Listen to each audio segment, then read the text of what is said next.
We'll get started with the Fast Five. What's your name? My name is Ernie Mathis. And Ernie, where are you located? I am in northwest Georgia, a town called Rising Fawn. We're about half an hour southwest of Chattanooga, Tennessee. Oh, We're okay. right where Alabama, Tennessee, and Georgia touch. Oh, very good. And what's the name of your farm? Our farm is Iron Root Pastures. I ought to add a question in there. How did you come up with the name? Because I think that's really interesting. We may have to cover that in a little bit. But what species do you graze on your farm? What livestock We species? do a grass-fed dairy, raw milk. We are raising beef cows for eventual sale.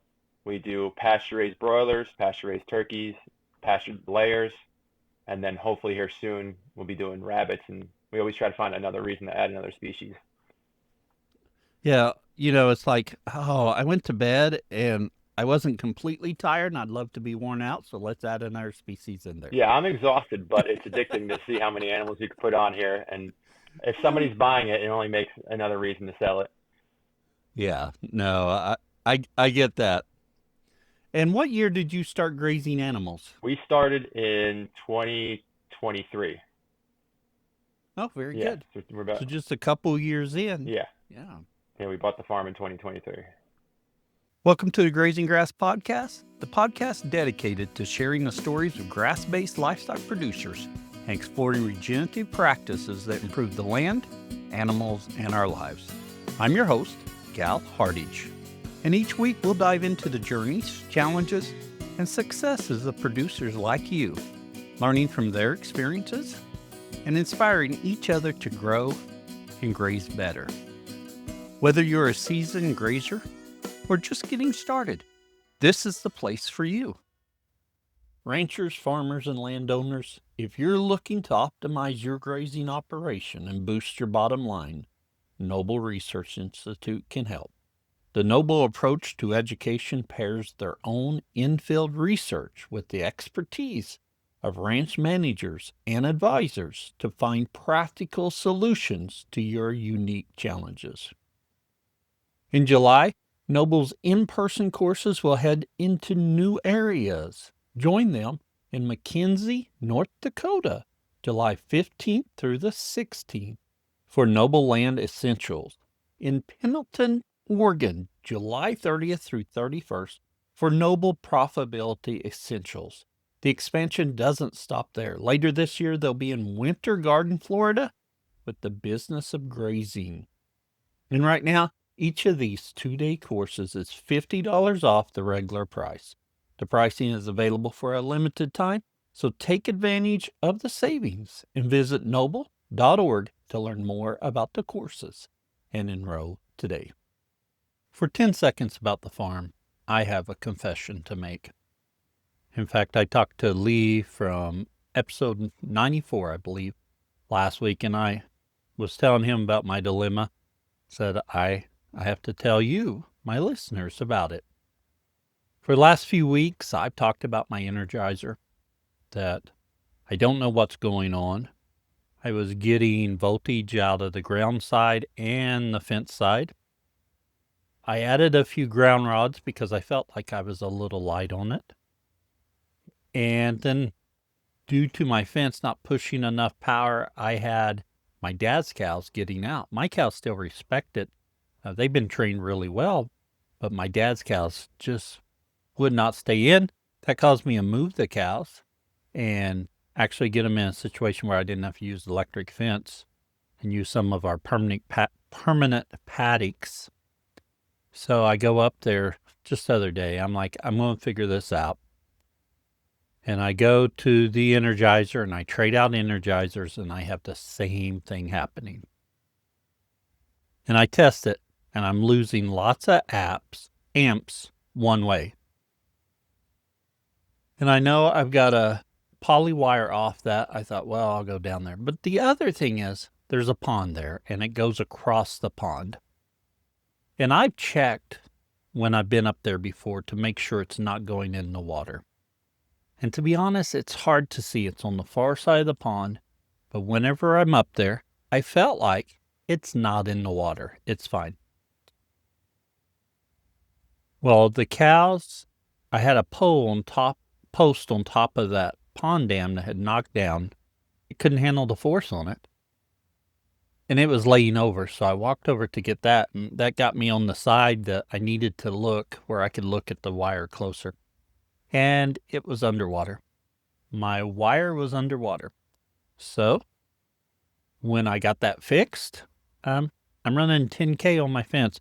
In fact, I took a couple pictures and thought I would post them online. I don't think I did, but yeah, so I got my goats moved up there, got them in some electric netting because my fence is hot enough now. So I'm able to go back to what I was doing it a little bit different. I've got my cows back up there.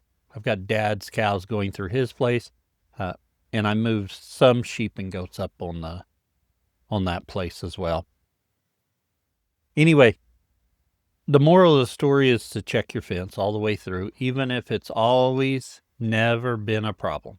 If it's never been an issue, check it anyway. I was too trusting. That's never been an issue. It's never been in the water. I couldn't see it very well, so I thought, oh, it's fine. I was wrong. Anyway, enough of that. I got the fence going. For 10 seconds about the podcast.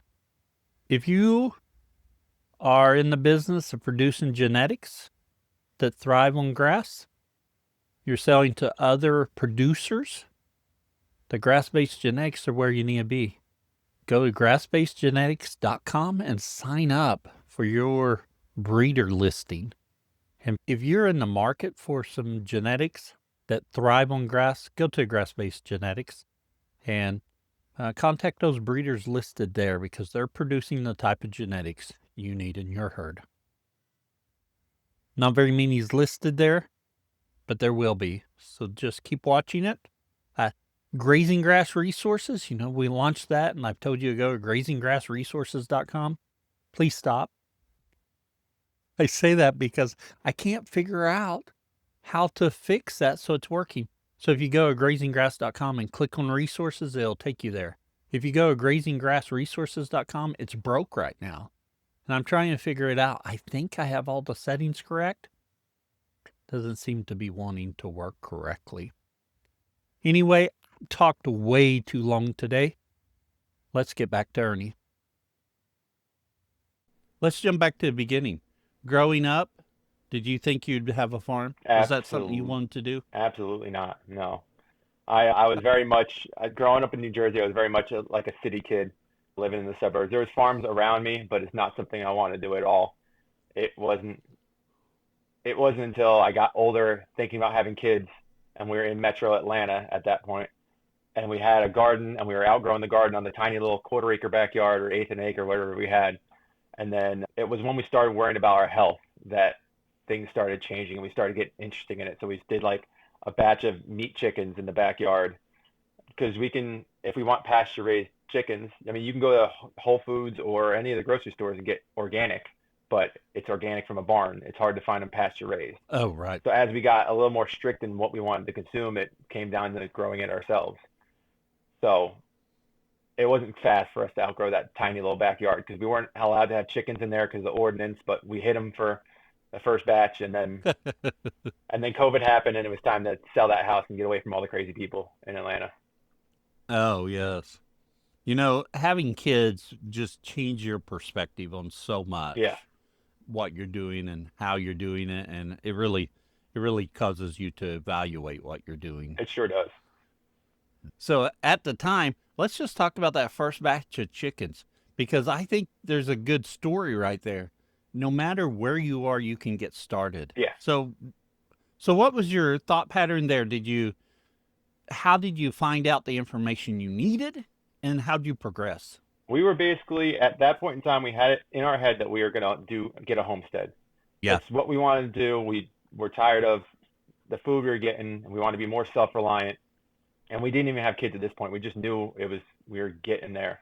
And so we were watching like Justin Rhodes on YouTube and watching a bunch of farming vlogs and Salatin and everybody else. And then that's pretty much where we learned how to do it at first, because chickens are easy for your first batch. I mean, oh, they are. So we just got the chicks and made like a little tiny chicken tractor, and it was only 10 chickens at first, and just moving around our backyard once a day. And it was simple. And then watched a couple YouTube videos on how to process them in the backyard. Somehow our neighbors didn't see us doing it or didn't hear about it. And that was it. We did the first batch of chickens, and then it was time to find something different. There are lots of homestead YouTube channels, Yeah. so lots to pick from. But Justin Rhodes, I used to watch his channel a lot more religiously than I do now. I just catch it once in a while now. But yeah, getting started with 10 chickens. Yeah. That's enough that you can try it and see, and you can find out, do I hate the chickens? Is it something I enjoy? Is the product something I would be willing to raise more of? So that's a great way to get started on a small scale without going broke. Yeah, it was really easy because it's not much food to afford for 10 of them. Right. At 10, we ordered them online, but you could have just walked in the Tractor Supply in spring and got them. And then we built a tiny little wooden 2x4 structure with chicken wire on it because we weren't worried about predators because we had a fenced-in backyard. So even better. And then it was just moving them that way. And then the biggest hurdle was processing, but it wasn't that hard, just figuring it out, making sure they stay cool and you have a way to dunk them and wrap them. Was there anything that you'd watch those videos on processing, and then you all process those 10? Was there anything that surprised you about the process? I think it was going to be more intimidating because I didn't come from like a hunting background. So processing any live animal, I thought it was going to be a little bit more difficult to do. And it was really simple. Yeah. I think chickens help that out because they're not real lovable, to be honest. I know there's some people that love their chickens, and I apologize. Don't want to offend anyone with that. But chickens just aren't real cuddly and lovable, so it makes it a little bit easier. Yeah, it would be a difference between processing a chicken and then processing like your beef cow or your dairy cow on the farm. Right, yeah. So with those first chickens, you all just did it for your own consumption. Yeah. How was that meat? It was great. Yeah, we couldn't complain about it. It's different than the store, and that set us further down the path of getting a farm. Yeah. So what was your next step? You said that was in COVID, or not in COVID, but right before COVID. When did you all raise another set, and did you continue with small numbers? Did you start expanding? It took us probably about 2 years until we did the next batch because we sold the house in Metro Atlanta. We bought an RV, and then we traveled around the U.S. in an RV, trying to figure out where we wanted to live. So we thought we were going to end up in like Montana, Idaho, big country out there. Yeah. And then we did fire season out there. We did a winter, and then being out there kind of changed how we would want to farm because you're going to have to put those animals inside in the winter, or you got a short season. We already had some of my family that moved down to Georgia from New Jersey. And it was like, nobody's going to come visit us out there because life gets away from everybody. So we were traveling around, and then we were looking in Nashville because at first we were looking for raw land to build the farm in, build the house ourselves. We had the RV. We renovated that. We were living in it for 2 years by the time we finished. And then we decided to look back in Georgia again for some reason and look for a house with land for a mortgage because it was easier to get a loan on that. And then we found the farm that we're on, which is an old cow-calf farm that had just been out of service for 10 or 12 years. Oh, yeah. Now, hearing that, you really followed that Justin Rhodes model because he did that Great American Farm Tour across the U.S. and then decided to go back home. You pulled something pretty similar. You all went around and then went back to where you were. Not in the exact area where you were, but the same general area. Yeah, and it didn't turn out, we didn't start off that road. We were still planning on being in Georgia when we sold the house.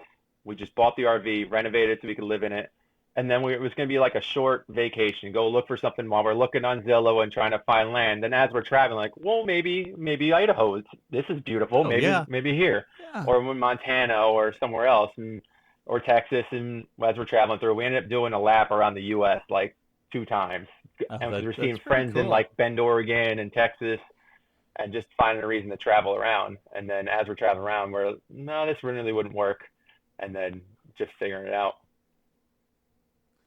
I think that would be really appealing. Now, my wife says that she's not sure she can put up with me in that small of space, but there's a lot to it to be that's appealing about that. How did you all fund that trip? So I have a construction company. We work on Oh, cell phone towers around the southeast. oh yes. So at that Oh, point, okay. I pretty much had a lot of people in place to run the company, and I just did everything that I could on the computer. And then as we would come back Oh to yeah. Georgia, I would sit down and I'd park the RV in the warehouse for a couple weeks, and then catch up on everything with everybody, get everything where it's supposed to be, and then we might leave again for a couple weeks and come back, or go up Oh to New yeah. Jersey to see family, and just kind of do it, handle everything from the phone and the computer. You know, that's a great way because a lot of times people talk about doing stuff like that, and I'm like, how do you afford it? Of course, with the podcast, it's pretty mobile. Wherever Yeah. I want to do it, I could. Now my sheep and goats aren't so mobile, so that's a little bit No, tougher. you'd But be in a yeah, big RV to put them all in there. I would. Yeah. So you all found this old homestead or property with the old cow calf house on it. What did it look like infrastructure wise when you got there? So it's a total of 225 acres. 74 of it is in pasture. It's kind of got a beat down perimeter fence, holes in some spots, barbed wire, and a lot of holes in spots, not patched up. There's not really many watering spots on the property. Some old barns that they maybe have kept the calf in or kept the hay in, and then the house needed a lot of work because it was just the front walls are rotted, a lot of the windows are rotted, so Oh it took a yes. lot of work when we first moved in, which most of it's still not done.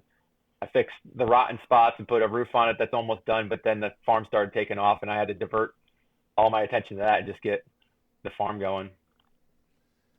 It just takes time Yeah. to do that. I remember I think I was probably a teenager and my dad was trying to convince my grandpa to buy some land that adjoined his property. And my grandpa like, "No, that's a lifetime worth of work there." you know, these farms can be that way. Even ours that we're here working on. Sometimes I look around, I'm like, there's a lifetime worth of work here just to keep up with Yeah. everything. It's been a lot because there's always with how fast we've grown the farm, it's been a lot Yeah. of labor into it and figuring out what will work here because you could look at like saying pastured broilers or pastured layers coming up, but there's so many designs on houses. But what's Oh going to yeah. work here because we're a little bit hilly, and then in the wintertime or like the wintertime, it gets really windy here because it just comes down the Oh mountain, yes. and then we're in the valley. So we've had chicken houses get flipped over, or like our broiler houses that have taken off in the wind. So figuring out how our next design is going to work and how to make them heavier or less of a kite. Oh yeah. Yeah. Don't want those flying away. How did you or not how? What did you get started with first on the farm portion? It would have been broilers were first. We got some layers. I think we bought maybe 60 chicks for layers, and then the first batch of meat chickens were maybe 50 of them, maybe 100. Um, Oh yeah. and it was just to put meat in our freezer at first. And then at that time, we were processing on the farm, and then Georgia got really strict on their processing rules. So I think it was like summer of the first year we started selling whole birds from the farm, and then it wasn't too long until we had to find a processor to start processing the chickens. So what Georgia do on those laws about They made selling meat and because Georgia has so many giant poultry farms here. They made it so there was a 1,000 bird exemption and that was it. And then with that 1,000 bird exemption, you had to have a state inspected facility, up to a state inspected Oh, yeah. requirements.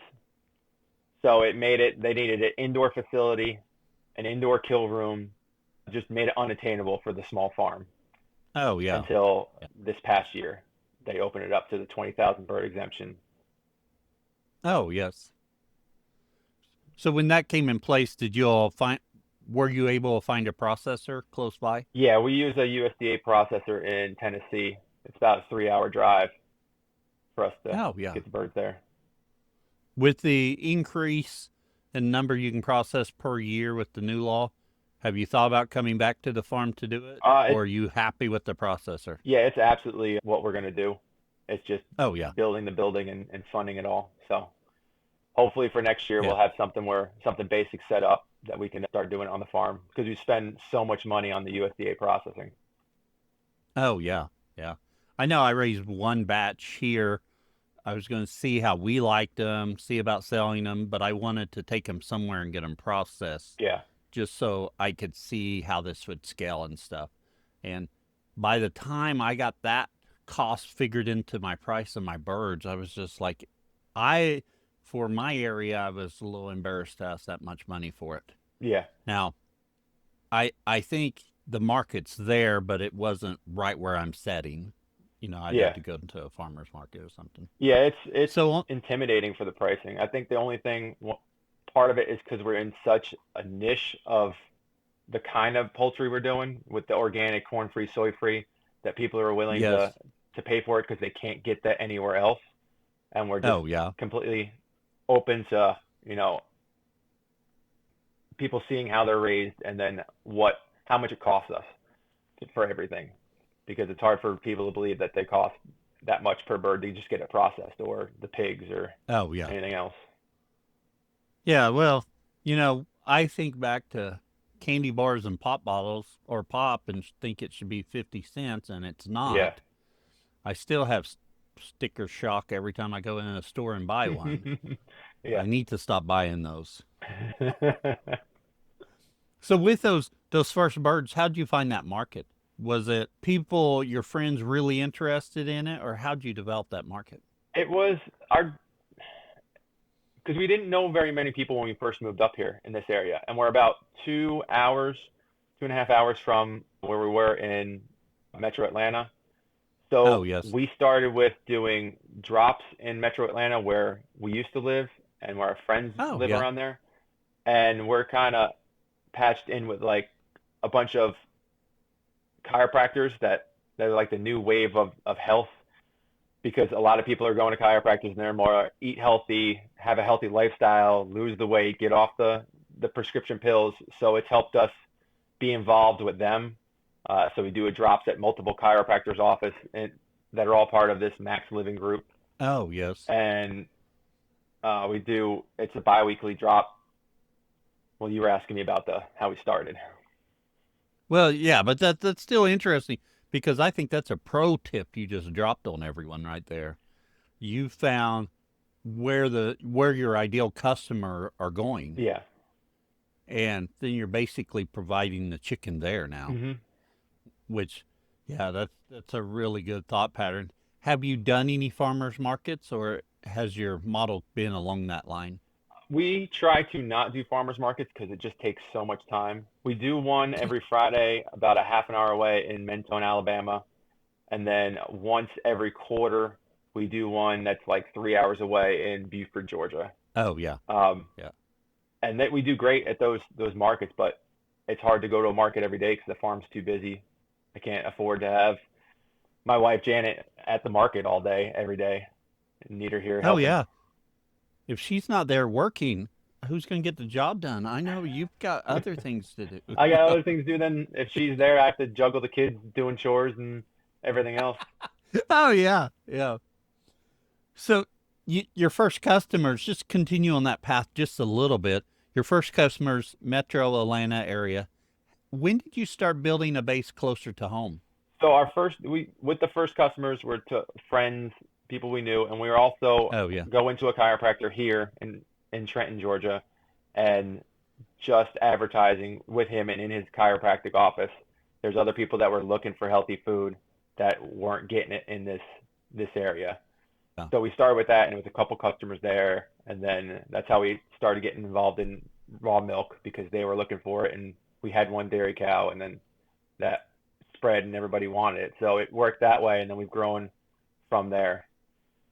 So you were, when you got those first chicks, you were doing some broilers. You got some for laying, which obviously that takes some time. Yeah. So if I follow this correctly, you had eggs eventually, you had pasture poultry for sale, and then they started asking about dairy. Yeah. And you all had already started with a dairy cow for yourself. Yeah. At first we got dairy goats, and we were gonna do Oh, we yeah. were gonna do milk goats, and then we just never did anything. We never got a buck, so we never got the does pregnant. And then I was just on Facebook, and we were thinking about a milk cow, and then I found one, and then of course he was selling more than one, so I grabbed two because I was figuring they had to be separate from the beef cows, and it would need a friend.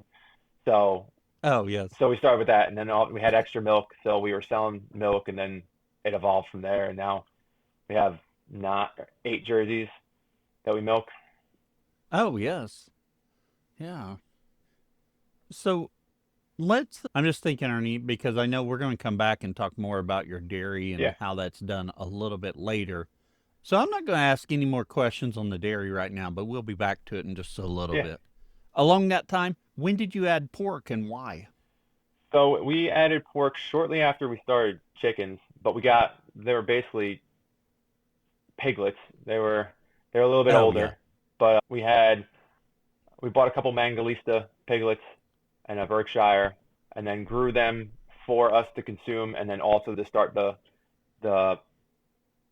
pig side of the things. So it took a while for them to grow out and then to get pregnant. And then our first boar that we had, he didn't produce. So it took a while until we finally had our first set of piglets on the farm to process because we didn't want to just get feeder piglets. We wanted the farrow on the farm so we can control what's going into them, what the parents are eating, what the parents are being, what's going into them, and the same thing for the piglets. So it was probably about a year until we had started getting piglets, I think. And then it takes 10 months for them to grow out. So it was a while. We finally, this past year, 2024 was the first time we had started selling pork. Oh, yes. And are you using, you mentioned Manganistas. Are those your sows or did you bring in any other breeds? Yeah, right now we have Mangalista sows and then a red wattle boar. Oh, a red wattle boar. So it gives, because the Mangalistas take so long to grow out. It's mostly lard. So it's like a well marbled meat, but they just take so long to get to maturity. So we added the red wattle and tried that, and they grow. We were processing them 300 pounds. It's taking them 8 months to get there, maybe 9 months. Oh, okay. So not too long. And you like the meat pretty good? Do you Yeah. you see continuing with that pattern, you using a Mangalisa sows and a boar that's a little bit more conventional? Yeah. Not that red wattle's super conventional, but you know.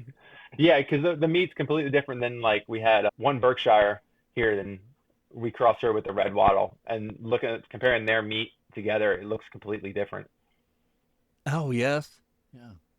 Well, following along on the podcast, I've tried some pigs with very poor success, and I don't have an answer to my livestock guardian dog and the pigs yet. However, I still love the idea of getting some pigs, and I'm raising some. And one of those discussions has been the breed. I've kind of shied away from Mangalistas or the Coonies just because of the growth rate. Yeah.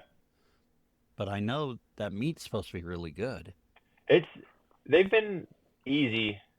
I guess the pig side of things has been pretty easy because we just keep them in electric netting.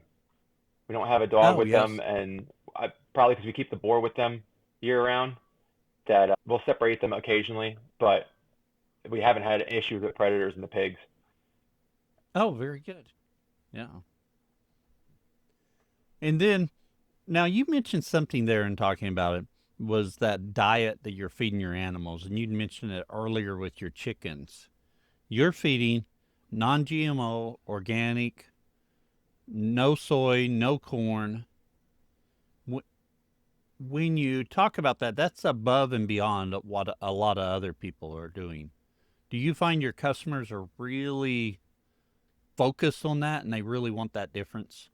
There's a lot of people that don't care about the difference. They're just looking for the organic fed forest raised pork or pastured pork. But then we have a lot of customers that really are looking for that. They don't want corn, they don't want soy for allergies, or they don't want wheat. Like a lot of our layers are wheat free because we do with so many Oh, celiacs yes. too. That for them it comes through in the eggs.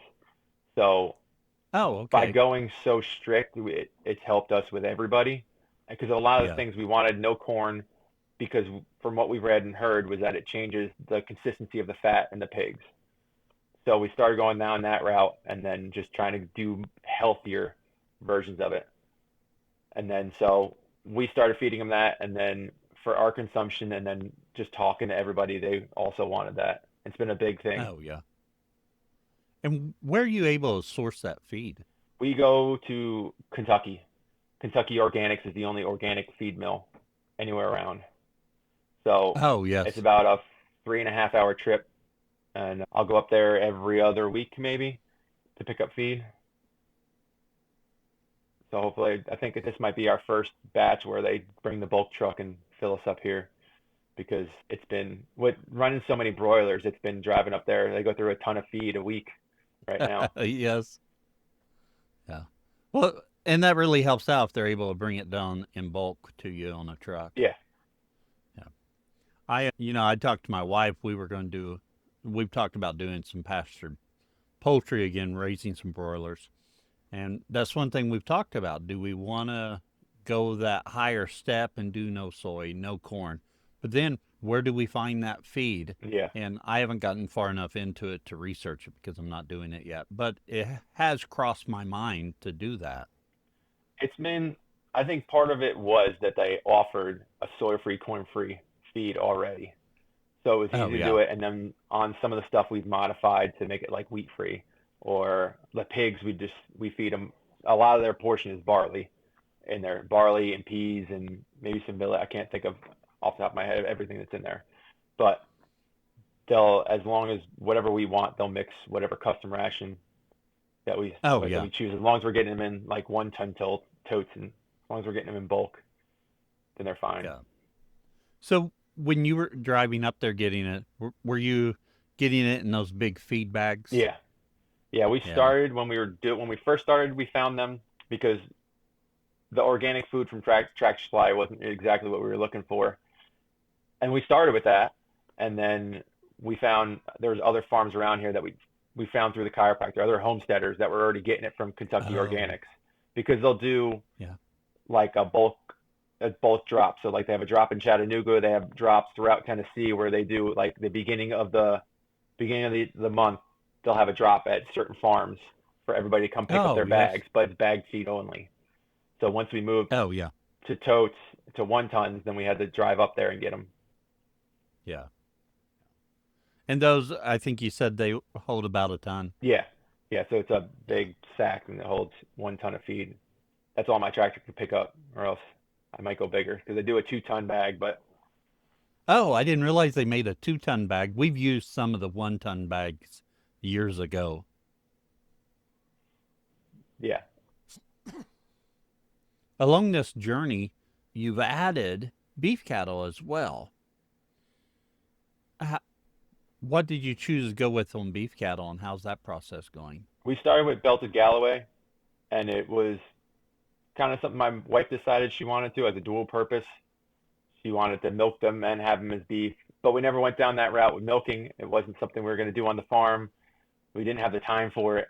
So now we still have the belted Galloways. We're probably going to get phased out here soon because they do terribly in the summer sun down here. They just sit under the mobile shades all day and then kind of graze at night. It's kind of like me during the summer. I Yeah. don't blame them. They're black and white, and it's hot down here. Yes. So, what do you think you'll use in the future for beef cattle as you try and find something a little bit more heat resistant? I want to do something where we can have it works more symbiotic with everybody else. So instead of having the belted Galloways and then the jerseys for dairy, right now we're using the Oh belted yeah. bull on the jerseys, but I'd rather go something that's going to do better. So maybe like a South Pole bull, or come up with a better grass-based bull to cover over them, and then keep them for beef, and then have a Jersey bull too. So we could do replacement heifers for the farm, and then the bulls can go to the beef, or some of the girls can go Oh to beef. yeah. So we don't have to keep buying heifers. Yeah. Have you considered using like AIing and using sex semen for the Jersey portion?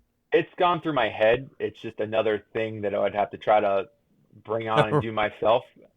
Sometimes I'd rather Right. do that, because then I'm not dealing with having a bull on the farm and then him getting out, or trying to separate him from the young heifers that are too young Oh to yeah. breed, that shouldn't be breeding yet, that he wants to. So we'll see. But at the same time, I kind of like the idea of having a bull cover than AIing. Yeah. And I get that. The thing that concerns me, and this is from my experience growing up on a more commercial dairy, was dairy bulls get Yeah. mean, and jerseys are some of the worst. Yeah, that's been a fear we had when we started doing it. Was like, we don't want a Jersey bull because we're worried about the kids, and we don't have like a separate fenced in lot to put them in. Oh So, yeah. like our Yeah. Delta Galley bull, he's like a puppy dog. He'll stay in Oh single yeah. wire Yeah. poly and do fine. Occasionally he'll get out if somebody's in heat, but he respects it, and he just kind of meanders about, and he doesn't push too Oh hard, and yeah. you can walk right up to him and pet him, do whatever. But the dairy bulls have always Yeah. been a fear. Yeah. That's something you're just gonna have to talk to who you're getting it from and make sure Yeah.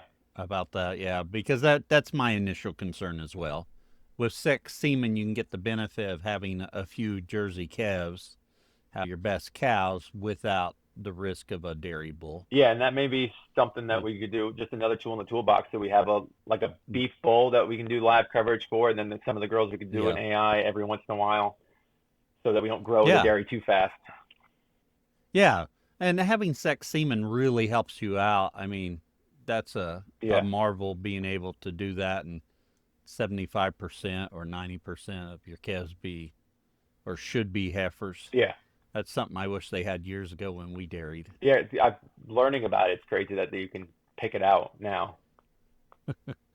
It is. And it opens up such opportunities, I think, for commercial dairies in that they can decide how many heifers we need, work backwards, how Yeah, many we need to freshen, how many will breed, and get back to the point they're saying, well, we need to breed X number of cows to this.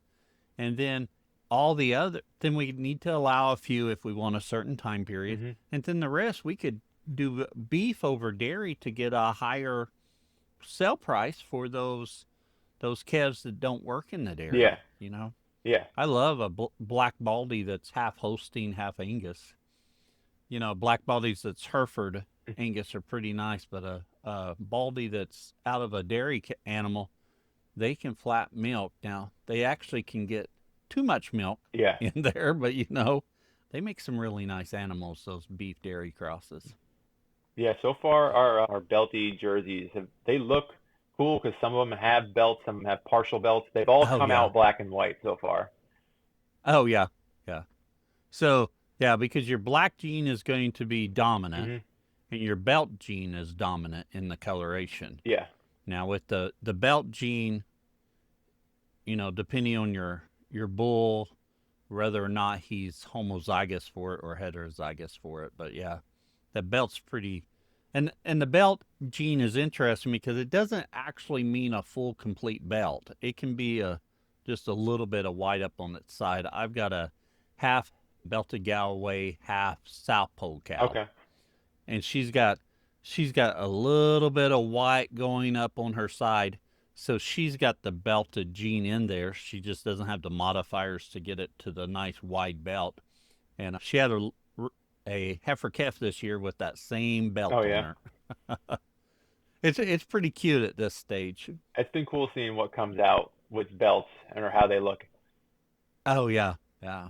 Used to, just going on that tangent a little bit. Used to, I looked all over for goats with belts Okay. because I thought I thought, well, I've just been fascinated. Dutch belted, belted Galway, Lackenvelder chickens. You know, they have the black tail and the black head and white body, Hmm. and you got Hampshire hogs. It's got the same type of pattern. I thought for a while as a teenager, young adult, that's what I wanted a farm where all the animals had the same color pattern, you know, and that black with a white belt was so cool. Yeah, it would look cool. It'd be picturesque. It, yeah, it would. Yeah. You mentioned earlier, well, I was going to go to species you're going to add in the future you're talking about, but I hadn't even talked. You started turkeys in there as well. Yeah, we started turkeys last year for Thanksgiving. We did 200 of them, and then How did that go? it went well. It was a higher mortality rate than the chickens, and in learning turkeys, they're more of a grazing species than the chickens. So just figuring Right. them out, but they're like little white puppy dogs compared to chickens. Oh, yes. If they got out of their net because like a hawk came over and spooked them, it was easy to just get a person out there and just walk past and herd them back into the fence.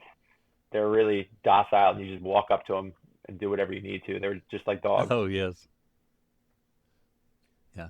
With Were you using electric netting with them, and did you have some kind of shelter you pulled around? Yeah, we had a shelter for them. At first, we started with like enclosed. So we did a progression of when we started with the same thing with the broilers. They were in poultry netting with like a kind of an open house where maybe there was a door we closed, and we still moved them every day. And then we did the same thing with turkeys at first.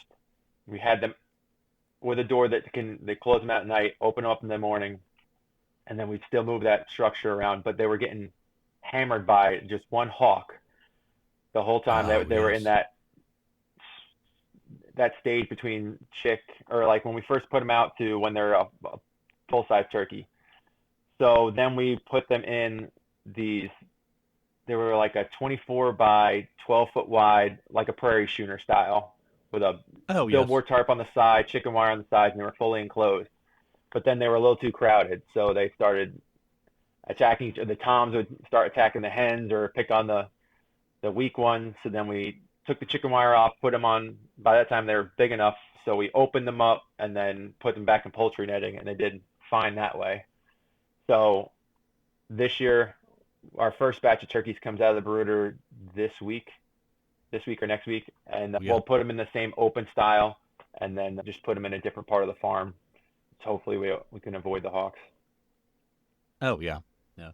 But you're going to start them in that open side at first? Yeah, yeah, because Yeah. even with the broilers, we went to like fully enclosed last year, and it just made for it was easier than like pulling them every day was easy because they're all enclosed and you're going in there, but then they're in there, they're not out just I guess out free.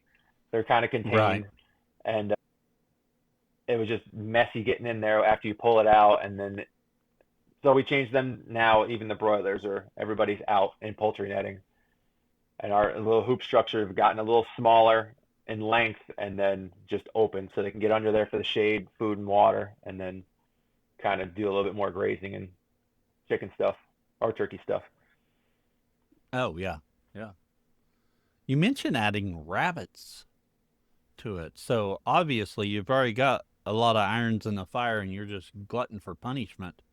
But why add rabbits? I don't know. I don't know. Rabbits are on the list. Sheep are on the list. We're just trying to figure out how to make it all work. And as we advertise and market, so far it's been easier. The more products we can offer, the more somebody's Oh, it interested is. in it. And they might be looking for rabbit and then find everything else, or they're looking for chicken and they see everything else. It's definitely worked that way with people getting more Yeah. things from us. And I think it's just, I don't know. I don't know if it's for the kids for the rabbits, but we'll try to move them around all the time and make mobile pens for them. But I think it's just another species to have. I don't blame you for that. I like rabbits, and I've thought about, I purchased that Raising Meat Rabbits on Pasture book. Okay. Trying to look see if it's on my shelf.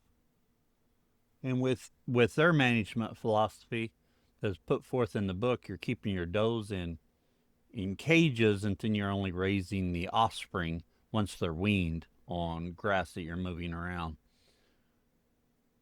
And there's something, I forget what that disease is. You got to be careful about wild rabbits, and I don't even know the range. I think it's in my area, so it's something to consider. Rabbits like to tunnel. How could you do it? Because I've thought myself, I like rabbits. I like raising them. To figure that out, and I just have too many irons in the fire for me to do it. But I do look at them on Craigslist because we've got ducks here.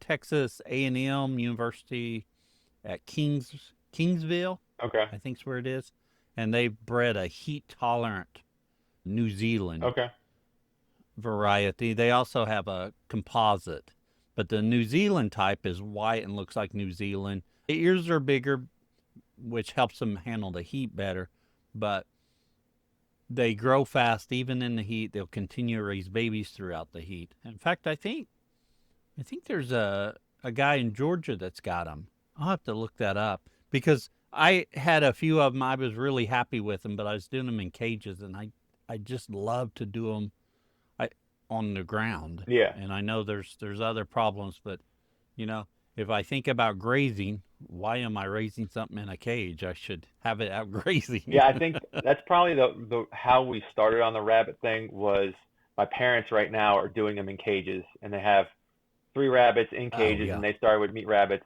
a couple years ago, and then they keep thinking about just getting rid of them. They don't want to do it anymore. It's too much of a hassle. They don't want to keep as they come up and help us on the farm. Their cage rabbits seem less appealing. We've talked about just taking their rabbits from them and doing it here, or taking their offspring and just doing it here on the farm. And then I saw a video of White Oak Pastures. They have a video on YouTube of their new rabbit habitat that they're doing I'll have rabbits to look for. that up. But they do the bucks in cages, and then the does are out with the babies on pasture. Oh, yes. Yeah, I think on YouTube it's called they call it like their rabbitat. Oh, yeah. Okay. I'll have to look that up. I didn't know I knew they had rabbit, but I didn't know what they were doing for sure with the rabbits. I think that's interesting. There is a YouTube channel that I've thought about reaching out to them. They are in England, and they are grazing guinea pigs. Okay. Which I thought's interesting because you have some of the same characteristics. Not all of them. Guinea pigs don't tunnel like rabbits will. Okay. But they are a small animal, and just moving them and doing it. And I think it's interesting what they're doing with the guinea pigs. So I've thought I need to reach out and get them on the podcast just to talk about it. It'd be interesting considering that we don't consume guinea pig here at all. Well, and that's kind of their deal. They didn't get them for consumption because people eat them in other countries, and if people eat them, I'm willing to try them. I haven't found any Peruvian. I'm sure Peru restaurants near me that serve it, but I'd be willing to try it and see what it tastes like. My wife says, no, you're crazy, but I'd try it. There's a reason why somebody eats it. Yeah, but they're not raising them for consumption right now. Actually, they don't have a business model for the guinea pigs other than grazing. Okay. Because they're using it to graze. I think they have a vineyard, if I remember correctly, and they're grazing those areas, and they're just trying to figure out a way how to manage the grass that's growing up without spending time on a mower or something that would hurt. And they may have, I don't remember exactly what all plants they have. Maybe it's an orchard. I'm not sure. They're growing something, and the guinea pigs are a means to maintain the grass. Okay. Yeah. Which, because when I first saw it, I thought, they raising it for consumption in Europe? That doesn't sound right to me. Yeah. So it's interesting. Yeah. Now, of course, sheep, we raise sheep. I think sheep jump in there really nicely for you without a lot of work. But I'm interested to see how it goes for you with the rabbits, and if y'all decide to incorporate that. Yeah. Yeah, hopefully soon. Yeah. Ernie, let's jump back to your dairy cattle, and that's going to be our overgrazing section for today. Where at Redmond, we know that you thrive when your animals do. That's why it's essential to fill the gaps in your herd's nutrition with the minerals that they need. Made by nature Our ancient mineral salt and conditioner clay are the catalyst in optimizing the nutrients your animals get from their forage. Unaltered and unrefined, our minerals have the natural balance and proportion that your animals prefer. This gives your herd the ability to naturally regulate their mineral consumption as they graze. Our minerals won't just help you improve the health of your animals, but will also help you naturally build soil fertility so you can grow more nutrient-dense pasture year after year. Nourish your animals, your soil, and your life with Redmond. Learn more at redmondagriculture.com, where we take a deeper dive into what you're doing. And our focus for overgrazing is going to be the calf sharing. But before we get to the calf sharing, let's just talk a little bit more about your dairy and how you're managing that. I believe earlier you said you have 8, 9 Jersey cows you're milking? Yeah, we're milking 8 right now. Yeah.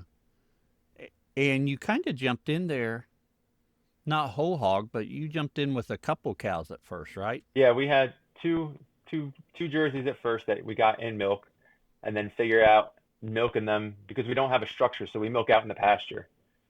So Oh, okay. at first it was just buckets of alfalfa and a little portable bucket milker and a generator on a trailer and milking them outside, and then it's progressed and we still milk out in the pasture. I just built a 12 by 12 kind of a 4x4s, 12 by 12 sled with a roof on top of it, and then like a stanchion, and then they walk in there, they get their alfalfa, and then I just have everything on a trailer that we pull behind with a four-wheeler, and I just milk them out in the pasture. Oh, okay. Bring the milk back up to the house, and then process it. Well, that was my first question. You doing this by hand, or a bucket milker? So you're using a bucket milker. With 9 cows, how many stalls do you have for those cows in a 12 by 12 structure? Just 2 right now. You got 2. How do you, I know you're working with a small number, and maybe you just push them back and get another cow in there that hasn't been milked, or do you have some kind of process you go through with that? So I have, everybody gets moved once a day. All the cows are in single wire poly. So I just park that sled in their next pasture or their next paddock, and then I'll turn off their fence and then open up the poly wire. And after, so like with the heifers, when they're freshening and they've never done it before, it's kind of, they know they're going to get alfalfa when they get in there. So everybody's waiting in line, but then they figure out like their order. So I have the first 2 are waiting for me when I get there, and then the next 2, and occasionally they'll try to cut in because we have a mixture of, we have 2 A1 cows, and then the rest of them are A2. So we'll milk all the A2 girls first, and then the A1s last. Oh, yeah. So everybody kind of knows their order, and then I'll just push the ones out that can't come in. Most of the time they're respectable. As long as we're moving them and they're full, then they're not pushing in there too hard. But like if for some reason I gave them a too small the paddock and everybody's hungry, then they'll want to bum rush the stanchion and get their treats. Now, you mentioned their order they're coming in, and you do have a reason for that order. You need to milk the A2s first, the A1s at the last. Outside of that order, do you have a certain order within the A2, or do the cows have a certain order in the A2 group that they milk in? The cows have their own order. I could care less who comes in there, but they have their pecking order of who's going to get in there first, and they'll fight over it. But and the weird thing is they just get used to it. So the first 2 cows are there, they'll come in, and the second 2 are waiting, and then it's been a repetition when we're doing it every day. And I really baited you in that question because I knew that was going to be the answer, or I was reasonably sure that was going to be the answer. Because growing up on a dairy, we milked from 40 to over 100 cows, depending on my grandparents. And it was almost like the third set, the first cow is going to be this cow. Mm-hmm. It's just some cows were really particular about when they come in. Some didn't care as much. Some were very particular if they came in the front hole or if they came in the back hole, because we had a double 4 herringbone. So 4 cows standing there. Some of them were very concerned. 111 always came in on one side of the barn, and she'd grab a bite of feed we fed in the barn, and then she'd stick her head below the gate and chew on that feed, and she'd make a huge mess whenever she was in there. It's just interesting. And like you said, that order is such, and the 2-year-olds were always at the end. Hmm. And now when they mature a little bit further, sometimes they move up in that order they milk in. But it's just so interesting and pretty predictable. And if you're watching for heat, if they come in out of sync or something, you're like, wait, why is she in here now? This Hmm. is not her time. Yeah, because even with our thing, I'm in the middle with the bucket milker, and there's two stanchions on each side of me. So they have their own side that they want to go into, and they'll go into that side every time. Are you milking twice a day? No, we're only doing once a day Yeah. Which, for the majority of it. We went to twice a day milking when we weaned this last batch of calves, and then it was milking twice a day for a couple weeks, and I went, oh I yeah. cannot juggle this with the rest of the farm. We're going back to once a day. I don't care if we're getting a little bit less milk. I need, I can't do it.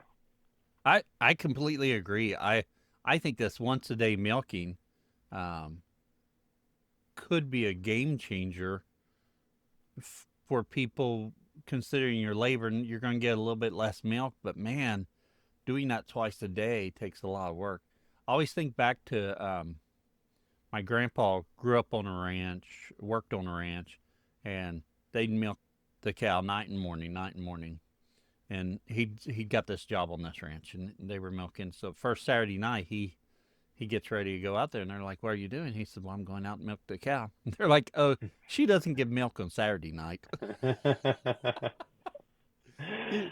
you, cows get used to that routine. So once a Yeah. day, I think's really a labor saver. So with once a day out in the pasture, how are you raising your calves? So we're doing calf sharing. Um, and we have, for that, we have a portable structure that I built too that stays out in their paddock with them. It's 12 foot wide by 16 feet long, 20 feet long, something like that. And it's got cattle panels on the side and just a livestock gate in the front. And then when it's getting dark outside, we'll go out and we'll get all the calves, put them in there for the night, and use some poultry netting as like a funnel at first Oh yeah. and get them used to it. They'll get alfalfa when they go in there, and then so far they've trained themselves to go in there, and we'll put them in there and keep them there overnight and then let them out after milking. So giving them a little bit of alfalfa pellets, they get in the routine fairly early, and it's not a rodeo every day to get them into that pen. It used to be, and as we've done it, it's progressed more. So like one calf was fine, and then if it's a really docile calf, it's easy to get them in there. And then there's been when there's 4 or 5 of them to get in there, and then nobody wants to cooperate, or we're doing something, we were out in town, and all of a sudden it's dark out, you can't get them in there. But Oh then we yeah. learned the poultry netting of just putting that up and then getting them in there, and it's worked out. And then our structure has changed over time on how we need to do things. Oh yeah. Yeah. So talk about that structure just a little bit more for someone. You mentioned 12 foot by 20 foot long, or with cattle panels on it. Yeah, I think it's 12 by 16 or 12 by 20. Oh, It's okay. one of our originally it was our milk stanchion that we were our portable milk stanchion, and then we went to a different design to put two in there because we had too many cows, and then the cattle panels went up, and at first we had the cattle panels on there to keep the other cows out when we were milking. So I had it in Oh, their pasture in their paddock with them. I'd open the gate, bring one set of cows in, milk them.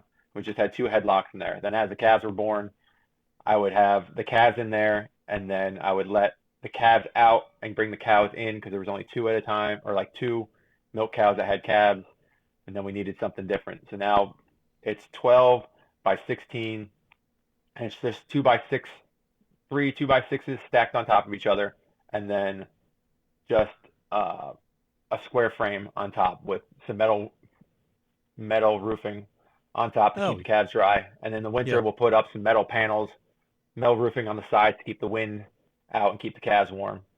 And then Oh, now we okay. have a headlock built into the side of it too. So if I need to put a nose ring or work on somebody out in the field, instead of chasing down calves and tackling them, now just when they're in there, I'll run them through. That way I could run them through a headlock or a chute and put a weaning ring on them, or if something's wrong with them, I can address it there instead of having to get them because we don't have like a corral.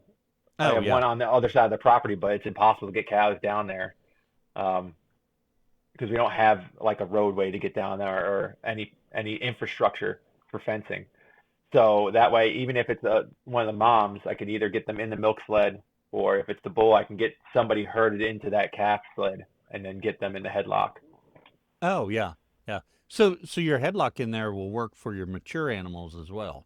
Yeah, Yeah. yeah, it's just Well, something I found on Marketplace for $100, and it's a full size, headlock, and just oh, yeah. one of the Well, metal ones. I'm sure that's really handy when you need it to have that available. Yeah, it's been a changer since it's only been on there for like the past 6 months, and it was like, why didn't I do this before?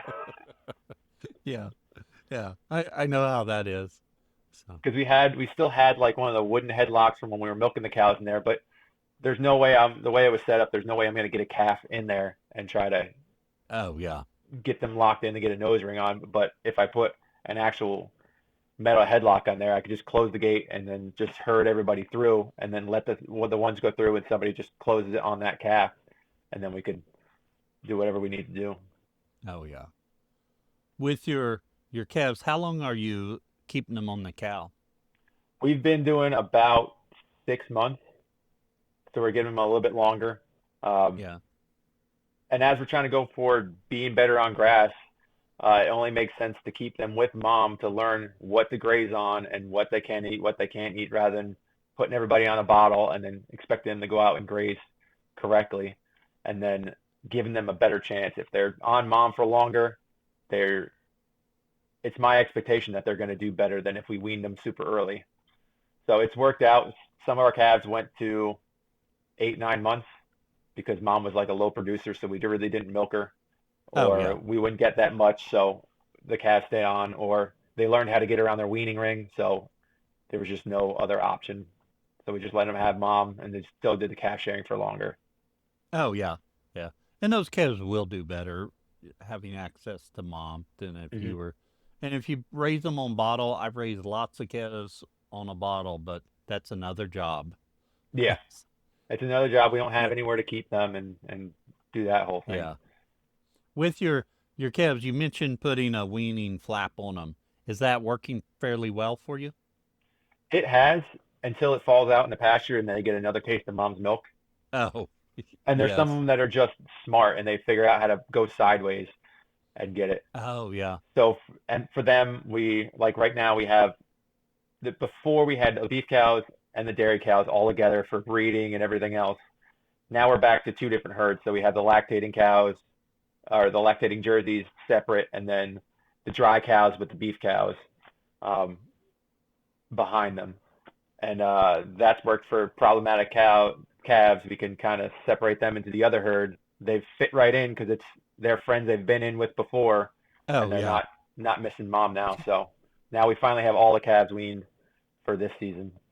And is it just a single strand separating them, or are you using electric We're net or doing something else? so right now. The beef cows are probably like 60 days behind uh, Oh, yeah. the dairy cows. So I could be a little bit more selective with the milk cows, and then I'll use the beef cows and the wean calves to come back in and do a little bit more high density on the second grazing period for that set. Oh, yeah. And are you moving your dairy cows once a day? Yeah. Yeah. With your calf stall or calf shed, are you are you moving that with a UTV or a four wheeler? Yeah, the UTV, it's a little bit too heavy for the four wheeler. Um, Oh, yeah. so it'll, depending on where it's going, it'll move with the four wheeler, but the UTV, uh, to move it because it's only gotten a little heavier as the time's gone, especially with that headlock on there, and as we add more panels or the metal siding on it. Oh, yeah. So True. With your stall, let's talk about your milking stall just a little bit. You've got two stalls and you have room in the middle for yourself. yeah, Yeah. And then so the cows walk into it to get feed, then are they backing out to get out, or do you have like a board no, on they're the backing out they're to get backing out. out, yeah. Yeah. And And now that it's easy that way. I thought about putting like doors on the side so they can go out the front, but yes. then having them go out the front and then trying to get them back into the paddock they were just in. seems like it'd be complicated without running fence posts out and then more poly wire to try to get a lane back to where they're going. Oh, yeah. Yeah. So they've learned how to back out, and maybe I have to push one or just get them out. But they all know what they're doing now. As long as they run out of alfalfa or I pull their bowl and there's nothing else for them, they'll get all the Oh, scraps yeah. off the ground, and then they're over it. Yeah. Yeah. And that's not a problem. They figure it out. Uh, just curious.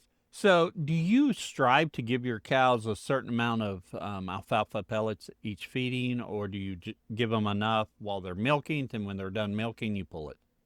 Yeah, I'll give them enough to milking, and then I'll pull it. And Yeah. then occasionally, if I'm doing something else in there, they might get a little bit more. If I'm trying to get vacuum flies off of them or something like Oh, yeah. that, or if one of them have mastitis and they need cream or doing something, then they'll get a little extra treat just to keep them in there and occupied. Oh, yeah. Yeah. Do you put a chain or anything behind them, or is just the feed good enough to keep them in? The feed's good enough. I have one makeshift headlock on one side.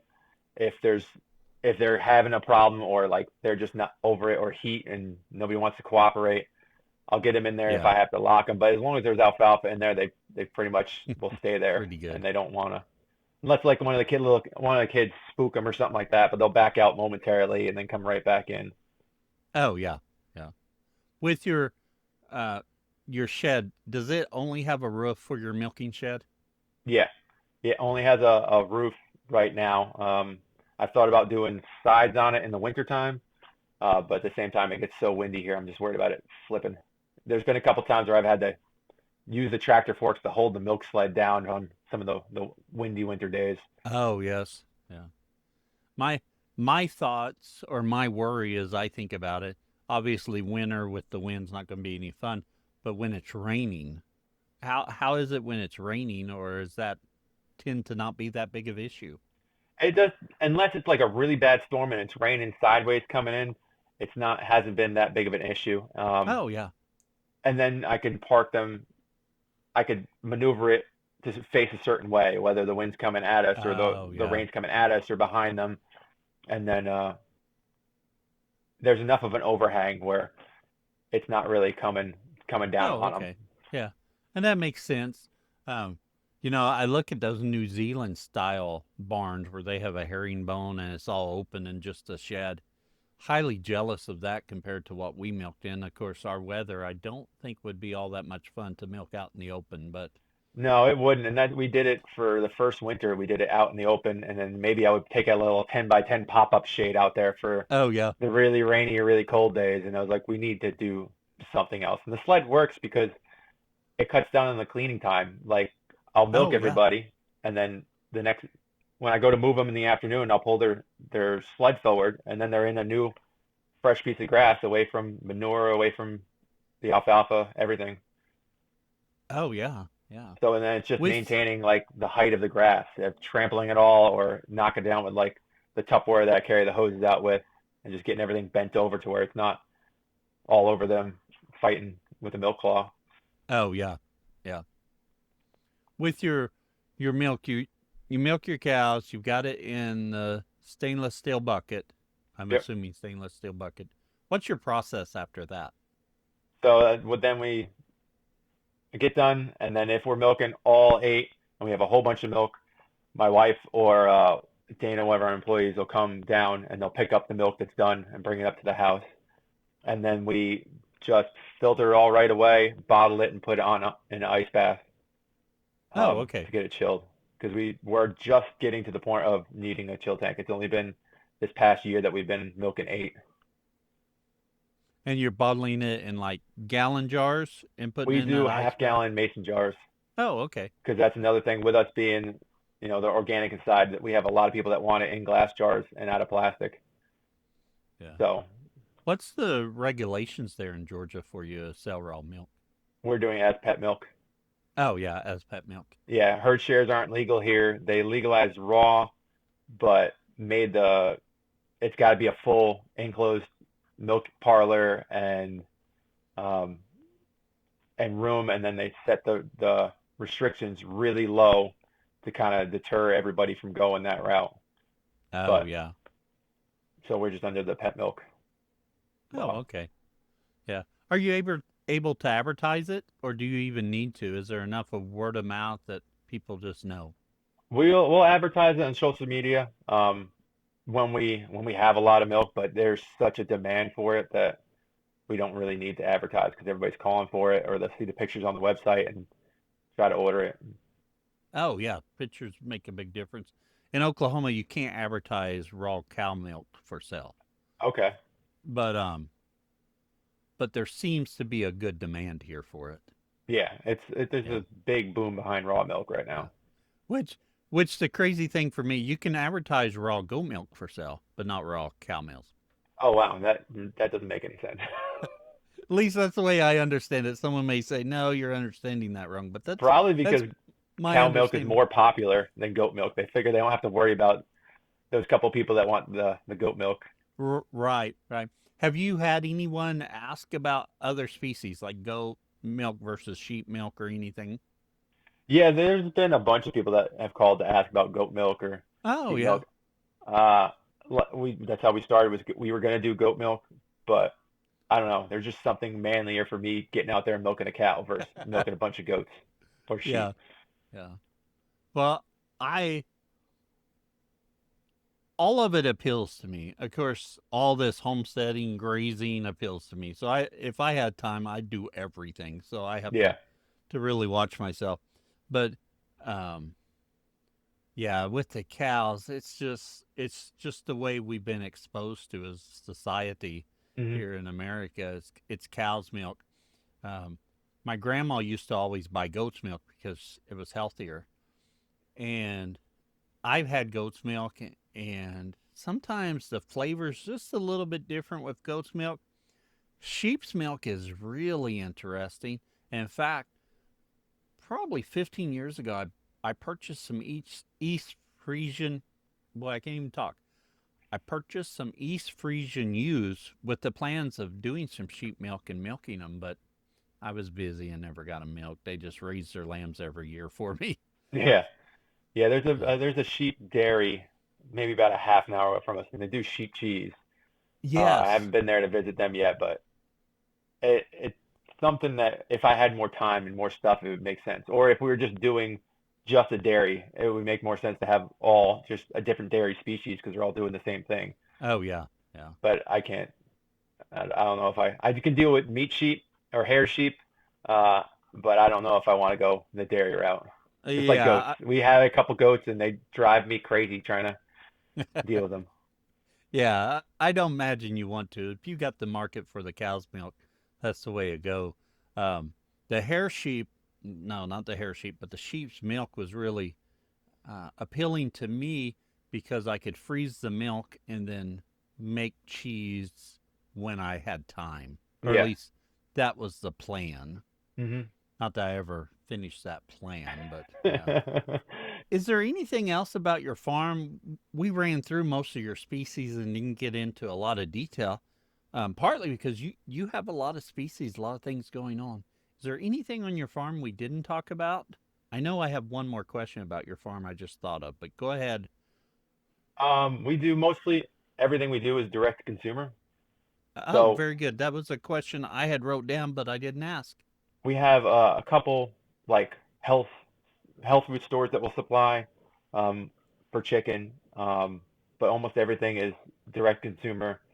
We ship to most of the East Coast. We don't do very many shipping orders, but it's something Oh that yeah. we went into like we were going to be able to reach more people, but there's so many people out there that marketing it and getting stuff. So we'll ship to neighboring states occasionally, um, and I don't think there's I think that's it.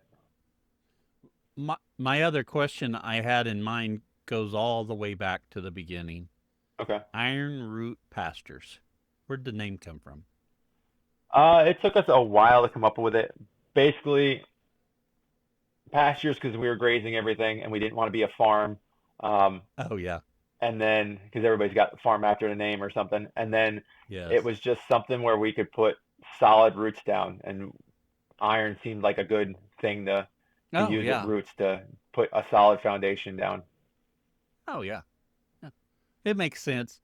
I think farm names are interesting. We call our little farm what we do Hedge Apple Acres, and I like acres in there because it's just the image in my head is such an Yeah. idyllic image of few animals grazing and stuff. Hmm. Yeah, you got to come up with something different than like if it was just Hedge Acres Farms. It's just a normal Right, thing. right.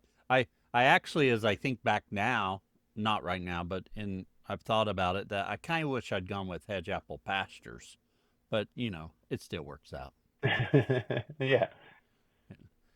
Arnie, it is time we switch gears and we jump to the famous four questions. Same four questions we ask of all of our guests. For today's sponsor, we want to talk about the Grazing Grass Resources. We just launched it, and it is built by grazers for grazers. It's a listing, it's a directory, it's your go to spot to find farms, consultants, books, podcasts, tools, and more, all focused on grass based and regenerative livestock production. Even better, you can submit your own listing there for free. That way, we keep it practical, useful, and a community. Whether you've got a service to share, a favorite Facebook group, or a farm folks should know about, head over and add it. You can check it out at grazinggrassresources.com or just at our main website, grazinggrass.com, and click on resources. I look forward to seeing you over there, and I look forward to seeing your listing there. And our first question, what's your favorite grazing grass related book or resource? Uh, let's see. It would probably be either maybe Joe Salatin, You Can Farm, Oh, yes. because that's one of the biggest things I say now to everybody when they ask what they could do, and it's just get started. Don't care. I don't care about what infrastructure you have or anything. Just get a couple animals and get them moving around. I mean, we still don't have water line here on the farm. We harvest everything from a spring that comes off the mountain, and we fill it all runs into IBC totes, and I use the tractor and water everybody Oh, once a yeah. day, or with a tank in the back of the UTV. And if we just analyzed everything, we would have never had water lines in the ground. We would have never had animals. We wouldn't have started. So just get some animals, throw some 2x4s and chicken wire together, and just get started. It would be thousands you can farm to just get it. You pushed your way. Um, this podcast would be another one because I listen to it all the time, and it Well, just thank you. you have such a different amount of people on for different things that it exposes you to a lot more than just reading a grazing book and then trying to Oh, read a yeah. pig book and then do that. And then you're half the year's gone and you've only learned about one species and there's only one point of view of one species. It's not a Oh, bunch of different right. stories from Yeah. people that are doing it themselves, and there are different ways of doing it. Yeah. Well, Joe Salatin's book, You Can Farm, is an excellent resource. I'm not sure if the grazing grass is worthy of being there, but I really appreciate you including it, and I hope it's beneficial to our listeners. Our second question, what's your favorite tool for the farm? I guess my favorite tool would it would be it'd be tough because we have so many different species, so many different things going on. It would probably be the tractor that we have because for hauling water and the IBC Yeah. totes, we couldn't do that. We used to do it with filling up in the back of a little trailer and toting around with the UTV, Oh, but yeah. it would probably be the tractor. UTV would be a close second because we have to haul the feed there somehow, and then polywire because how else are we going to keep the animals in? We wouldn't be able to Oh, yeah. rotationally graze every day and move them Yeah. every day if we didn't have polywire. Like my energizers, the batteries died in the energizers because you solar energizers, and they died this weekend. We hadn't been able to get to the battery store, so they still have not learned that the fence is non. Uh, we got to get them the batteries in there tonight, but it still works. So You know, one of those three things. and all those are great resources. I like to caution people that a tractor shouldn't be your first purchase. There's a Hmm. time when that's tractor can be really handy, but there's a lot of things you can do without a tractor to get there. Um, the Energizer, UTV, both really good. Energizer, those are all good resources. Yeah, and the tractor we really got it because we had with 74 acres when we first got, we didn't have any cows at first, and then it was only started with four. Yeah, Oh, yeah. three cows, and then add two more. So we had to bush hog everything in the Oh, beginning to yeah. maintain the Yeah. pastures, and then it was hauling water, and then it was by then we were doing enough broilers that we had to deal with bulk totes. So it's being able to pick up the totes off the trailer that I couldn't do unless Yeah. we had a skid steer at Forks, and that's a whole nother piece of equipment. Right. Right. Yeah. Um, and brush hogging's really valuable if you're doing selective grazing. Hmm. Yeah. So, yeah, that all makes sense. Ernie, what would you tell someone just getting started? It would be that just start. You can do analysis paralysis and worry about everything else, but get started with enough chickens or whatever. Chickens are the easiest, but get it for you and Right. then start that way and then learn. And then it's it's not that big of a deal. Like you could overanalyze it and think about what you need to do and the perfect brooder and everything else, and it just slap it together and get it going. Yeah. I'm gonna have to raise my hand. I am terrible about thinking I'm gonna do something and then I dive in so deep and I gotta do this, I gotta get this equipment, I gotta do this this certain way. No. Just start where you are and do what you can. Yeah, Um, I can overanalyze things, so I just don't let myself do it. So like oh yeah. this two batch of chickens ago, we moved from 250 broilers a month up to 600. Oh yeah. So, and we had the demand there. We fell out of our chicken in the first week after processing. Oh So it was wow. time to go. So before we had a big enough brooder for all the new chickens and big enough houses, it was all right, place the order. 600 chickens are coming in 2 weeks. Now we got to build it. We got to go. We got to figure out a brooder. And it might just be slapping some plywood up together and making a roof and getting some lights in there.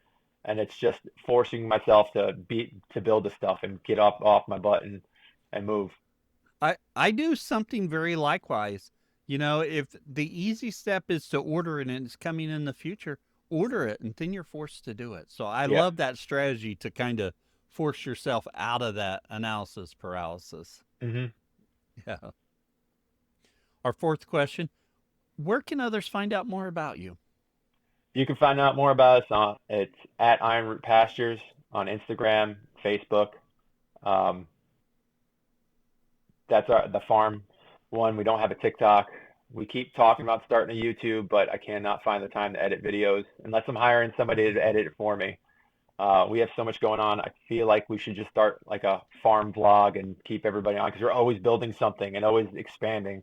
Oh But yeah. just the time to do it is I can't I can't find it. Right. I completely agree. There is so many different methods or channels out there for you to promote what you're doing. It can turn into a full-time job itself. Yeah. You know, I've kind of with the podcast, I was pushing stuff out through a lot more channels. Then I pulled back. Now I've added some back. It's always a evolving solution I'm looking at. But yeah, you got to be careful. You've only got a certain amount of time you can focus on something like that. Yeah, when I look back at it, like all the farm vlogs we used to watch, that was their main thing. They weren't actually selling the products. They were just raising food for themselves and building infrastructure and building the farm. Oh And yeah. then that vlogging was help pay for all that. But trying to vlog or record things about where we're moving the cows and what we're doing, it's hard to sit there with the time of just staring at like talking to the phone and then going to edit something and then do that. By then, I've already moved the cows. I'm onto the chickens. We're building something else, and Oh yeah. it just moves Yeah. too fast. I can't just sit there and like set up a tripod and a camera and then talk to it for a certain amount of time, and then I won't get anything done. I'm just always in a rush. Yeah. Yeah. I completely understand that. To wrap up today, Ernie, do you have a question for me? I guess it'd be is how you find most of your guests because I feel like sometimes they have to reach out to you, and then it's is it just people you find interesting through other podcasts or things you're reading? So the way, so like everything, there's a few different ways. I put out at the end of each episode, it says if you're a grass farmer and you'd like to share your story, Hmm. fill out this form, which is broken right now because I'm changing the website around. Okay. But um, I get, I would say, about one guest a month through that. And Okay. sometimes it may be 2 or 3 this month, and I may go a month or two without anyone. But I typically have a trickle coming through that. And then I get recommendations. I get people contact me and say, hey, this person would be great on the podcast. Or so and so. Like I posted it in Grazing Grass community, and I've got, besides the people that reached out and said they were interested, I have a list of people that that was recommended would be Hmm. good on the podcast. And that post has me a whole bunch of names and people that's going to help me get started. I'd gotten a little bit lazy and was a little bit behind on getting it. So I appreciate you jumping on this weekend to record for this week. And that happens from time to time. I strive to have about a 4 week lead time, Okay. but here lately I haven't been doing a good job and it is about to bite me. That's the reason I had to post in the community about it. And that's another reason that if you're not part of the Grazing Grass community, I suggest you get there. The other way is I go and I'm looking at websites. I'm part of a lot of different groups on Facebook. And if I see someone doing something that I think, oh, that looks interesting, I jump on their profile. I'll go to their webpage and look. And then I have a list that I put down on a spreadsheet that I go through and contact people. And that's kind of hit and miss. I think sometimes the emails will end up in spam or people miss Yeah. them. Our inboxes are just so full. So sometimes I think that's a little bit of a problem when I'm reaching out, but I'll reach out either through their website or email and get them on. I try to, as I'm looking at these potential guests, I want to make sure we're having a range of species. I want to make sure we're having a range of geographical locations. I want to make sure we have a range of experience. Like you've been doing this a couple years, and we talked Hmm. to, I'm drawing a complete blank, but Ricky not too long ago, and she's been doing it for decades. Yeah. So, I want that range. And when I think about that, I want a beef producer every month. I want someone with small ruminants every month. Those are the two big ones. I love dairy. I also know my downloads take a little bit of a hit sometimes when I talk too much dairy. So, I try and temper that. So I'd like to have dairy each month. Then I'd like to have something else, and that could be a repeat of something we've already covered or something unique like bison, where we had Dusty Baker on here, or I'm drawing a blank um, with the ducks. Oh, I should I know the just listened to name. that one yesterday. I want to say Doug. Was that right? I don't know. But I try and get that range. And as I think about it, I would like, and this is one area I haven't done a great job, I would like someone outside the U.S. at least once a month. Um, and I might even change that and say outside of North America once a month. And then just kind of group North America together because there's times it seems like it goes in spurts. Like I'll have a few Canadians on the podcast, or a month or two ago, I had a couple of episodes with South Carolinians. It's Yeah. kind of interesting how that happens. But I just try and keep an eye on that to do that. But for guests, they either come to me or I'm reaching out for various reasons. Somebody told me, or I found something they posted online interesting. Okay. Long-winded answer for a that should have been a short answer. Well, I mean, it makes sense because you have such a difference of experience levels, and that's one of the things Yeah. that makes it like interesting and keeps, I think, because you have all the knowledge of there of the people that have been doing it for a long time, but then you also have the either younger people or people that are just starting to farm and they're figuring it all out, and they can think of things that the older farmers it's not on their head because they haven't been to that stage in such a long Right. time. Yeah. Well, and one reason I'm really particular about that I want to that range in all those different directions is I think our journeys speak to each other, and you're going to identify with someone's journey. There's someone that listens to today's episode and they're going to be in a lot. Their house is in a lot where they only have a little bit of area. And for some reason, when you said, "Hey, I raised 10 chickens," they're like, "Why didn't someone say that to me before?" And people could have, but it was something about your story, your situation that spoke to them. Hmm. And the goal is that wherever you are, you take that next step. And to get that next step, I feel like you've got to identify with the guest.